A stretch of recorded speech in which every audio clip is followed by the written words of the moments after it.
Welcome to some new r/malicious compliance stories, where people comply to the letter but not the spirit of a request. I hope you had a great day. Thanks for all the likes and comments on the last video. If you would like to support this channel, please hit the like button and consider subscribing if you enjoy the content. And now, let's start with the first story.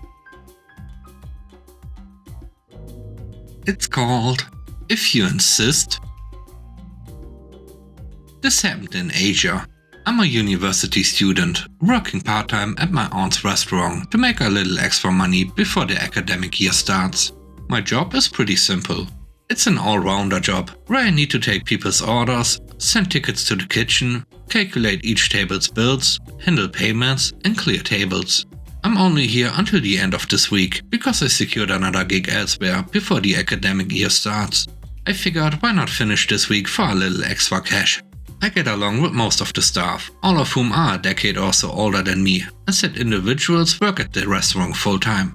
There's another part-timer who's working here, and he comes to work whenever he's able, since he's studying too. He wasn't around for a couple of weeks, so I've been left to sort out most waitressing matters. My shifts during lunch hour get particularly busy, which is why my system keeps the workflow super smooth. The moment after bills have been settled, tables need to be cleared immediately, because new customers come pouring in. And some insist on being seated even before the tables have been cleared or wiped down. I came up with a system in the 3 weeks that I've been working here that works for both myself and my colleagues. Upon receiving tickets for orders that have been received, I always key in their order according to the table they are set. This way it's less time consuming in the event other customers want to settle their respective bills. Customers are expected to come to the payment counter when they are ready to pay. This system is a lot easier and much more efficient than letting tickets pile up and only calculating the bill right when customers are about to pay, which results in a longer line. I always make it a point to ask customers if their food has all arrived, if they were satisfied with the quality of their order, and if they ordered anything else that I hadn't seen on their tickets.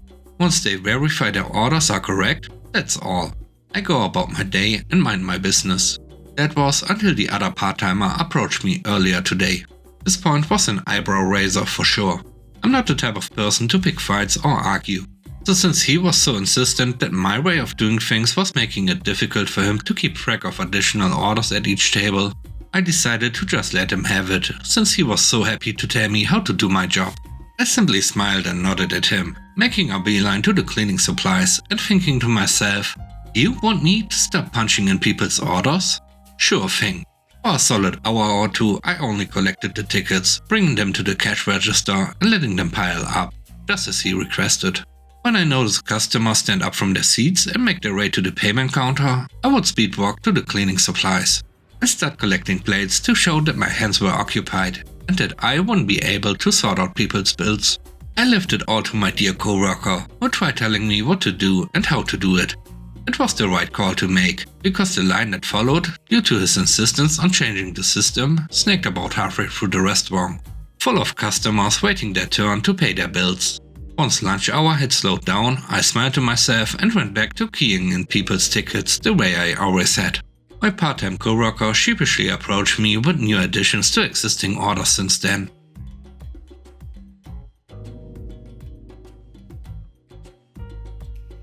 The next story is called Contact Law Enforcement. This took place years ago. I met a random guy through a friend at a bar in the city. Let's call the guy I met Mark. My friend had introduced me to Mark because, for a few years leading up to that introduction, I shared an idea I had for a business with anyone who would listen. I was told Mark wanted to start his own business, had worked in the industry, knew a lot about the subject matter required, and thought my idea was good. Mark and I met up for our lunch. We hit it off. He said he'd start the business as the CEO and agreed to me taking a part-time operational role. I agreed to help solely in a part-time operational role because I couldn't afford to quit my day job. I put in 15% of the cash for 5% ownership, since Mark was going to put in the founder hours, 80 plus hours a week. And he agreed to put up 85% of the cash, which was more money than I could afford to risk on a new venture. I worked part-time. I did what I said I would do, and I even tried to be of assistance on things I had no experience with. I connected Mark with a fella I had done business with before. We will call him Paul. Let's fast forward a few months and I got into a dispute with Mark over stationery. Yes, stationery not being to his liking caused him to flip out. This was despite him picking the stationery out. Next up, the contract I got from Mark was not what we agreed. The legal work required a few months to get done, and I had expected delays, but when I finally got it, the paperwork didn't represent what I had agreed to own. Not only that, but my investment wasn't being acknowledged under the terms we had committed to when I put the money in. Now, as I said, I wasn't able to risk much, and I only invested what I could afford to lose, so this wasn't a huge sum of money.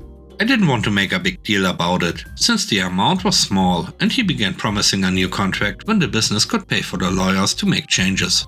I signed nothing. Then it wasn't. Mark and I start to fight anytime we are in a room together. It was almost comical how angry he would get in my presence. I have other things to do with my time than squabble over stuff like stationery, so I worked on my areas of the business and hoped things would grow.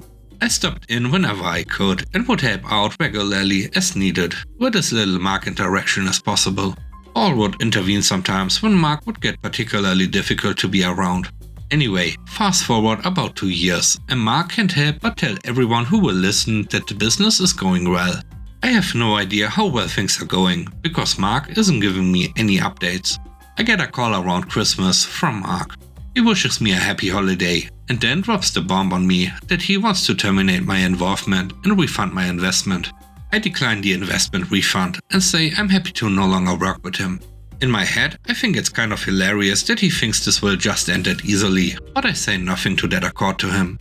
Mark and I hang up, with him aggravated about my refusal to take the refund on my investment. Mark then sends me an email that I had resigned. This had no basis in fact, but certainly was creative about what we had just discussed. I correct him immediately in a reply, stating that he wanted to no longer work together, and that I can see that being the case, but still want to discuss my investment. A few days later, Mark demands that I come to pick up a check for reimbursement of my investment. I do not come and get it. Next thing you know, the company attorney huffs and puffs and tries to scare me with some strongly worded letter. This is the same idiot attorney who screwed up my contract to work on the business and my investment agreement. Let's call this attorney Mr. Cohn. I send an email response to Mr. Cohn that he screwed up. The company seems to be doing well, and I hear rumors about how well, that I want to be on this for the foreseeable future, and I will not take a one-to-one cash out for what I put in. The attorney then emails me back, stating in writing that Mark never accepted my electronic transfer into the company account. Instead, Mark has another company he accepted the money into. A company I've never heard of. A company that is different than the name of the recipient on my electronic transfer. A company that would be committing wire fraud to accept the money I sent. On that note, I did some sleuthing online. I found out Mark had been forming one company every month or two. Then there were media reports and documents he let slip and shared drives he forgot I had access to from when we agreed to work together. Mark was too cheap and stupid to pay for tech help, so he was using my shared folders I had created. Those documents showed me that Mark had recently raised money in the company I sent the payment to at 200 times the valuation I had bought into it. And Mark didn't disclose my investment to the new investors. Mark had however put me on documents showing my ownership to previous investors. Not on documents I had ever seen before, but documents he had been sending around. When I share my suspicions that Mark is committing wire fraud with Mr. Cohn, I'm told I am the one breaking the law by knowing anything about the investment documents the company has used.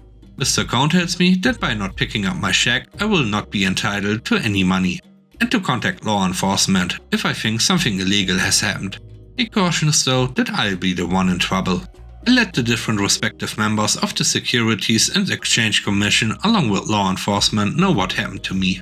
I provided them all of the documents I had from the matter. It took about 5 years for the investigation to conclude, for charges to be brought up, for a trial to conclude, and for Mark to go to jail.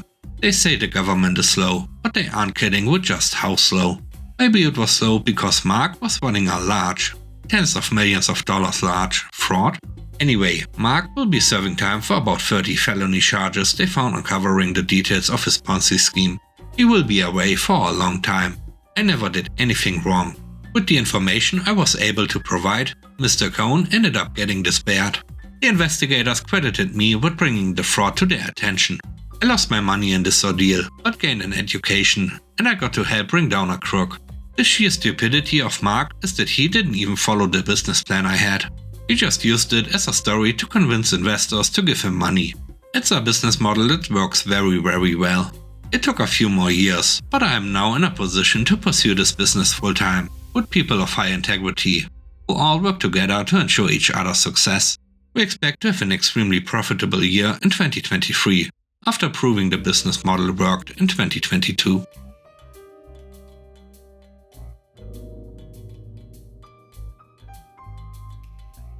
And with that, we end today's video. Let me know what you think about the stories. On a scale of 1 to 10, how would you rate the stories and today's video? I hope you enjoyed the video. If you like what I do and want to support me, please subscribe and hit the like button. I hope you have a great day. Stay safe. Bye bye.